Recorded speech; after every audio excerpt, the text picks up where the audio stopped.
We are very happy to receive here in the EMO Milano, again after this period of time, to our customers. After 2 years of abstinence, having people that you can meet, shaking hands, being again together, this is fantastic.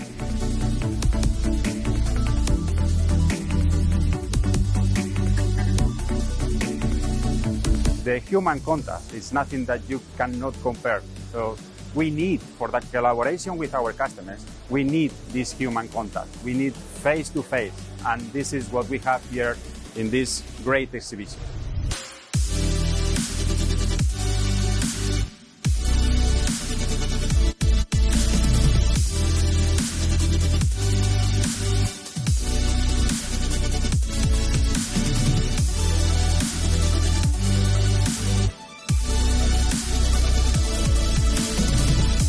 And it is also good now because we can now prove in the next few days and weeks our fighting spirit, to gain market share. So wish you all the best and thank you for all this, nice show.